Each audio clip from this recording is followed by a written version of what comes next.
Sadhguru, I read in one of your question answer sessions that you were referring that even meditation is not the thing. Like, I mean, maybe it's a confusion to me. Like, Buddha didn't meditate much, though his followers did. I mean, it's just a state of ecstasy which people get into. Uh, is it that? Uh, like, of course, I meditate and get the feeling of bliss and ecstasy, and it remains throughout the day. Is that enough for a spiritual journey? I'm a bit confused. It's enough incentive. It's only an incentive. Ecstasy is only an incentive. If it's painful, would you do it? No. So you feel blissful and ecstatic, that's only an incentive, that's not the goal. So Buddha was ecstatic? No, Buddha was never ecstatic. Did you ever see him dancing? He just sat like this. That's different. If I ask you to sit like that, would you sit? No. You need some incentive. So, just creating that sweetness in the system is an incentive. And above all, if you are feeling ecstatic within yourself, you become a better human being, isn't it? Aren't you? When you're very happy, aren't you a wonderful human being? Only when you're unhappy, you're a nasty human being, isn't it? Isn't it so? When you're happy, you're a wonderful human being, everybody is, isn't it? So keeping you ecstatic, a dose of ecstasy in the morning, the world is feeling better up.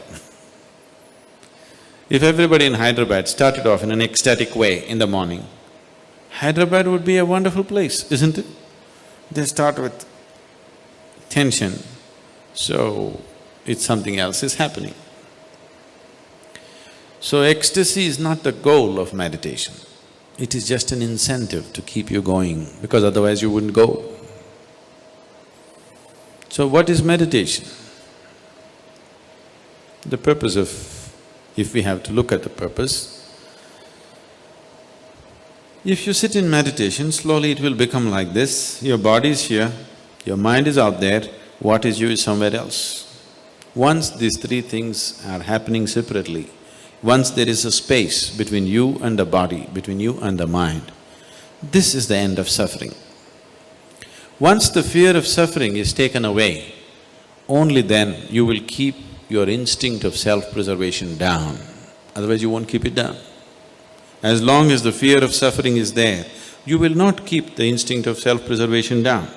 The only reason why you are naturally not spiritual is because you have empowered your instinct of self-preservation too much. All the time it is trying to make you like a bubble in the world, separate bubble, not willing to mix with anything. So unless you keep your instinct of self-preservation down, you will not become spiritual in any way. You will not know life as one happening. You will always be an individual, trapped. Have you noticed even in your general life, when you're very happy, you keep your guards down? Isn't it so? When you're unhappy, fully shielded. When you're happy, little down, isn't it? When you're very happy, it's all down. Have you noticed this? So this is the reason why you're willing to be happy only among certain people. Because you don't know how to be just happy and still know where to stop life when it has to be stopped.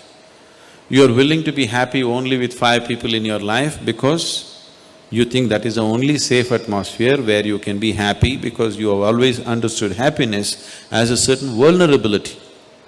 See, just say you walk on the street and you smile at anybody, they'll look like this. Why? What's their problem smiling back at you? What are they going to lose? They think if I smile, he may exploit me. How will he exploit you? If he comes to pick your pocket, you can stop him. If he smiles, even a pickpocket smiles at you, why can't you smile at him?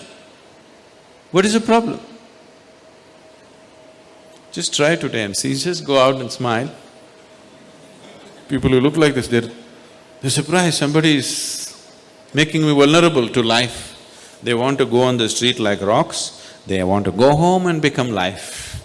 Doesn't work. After some time you become a rock there also.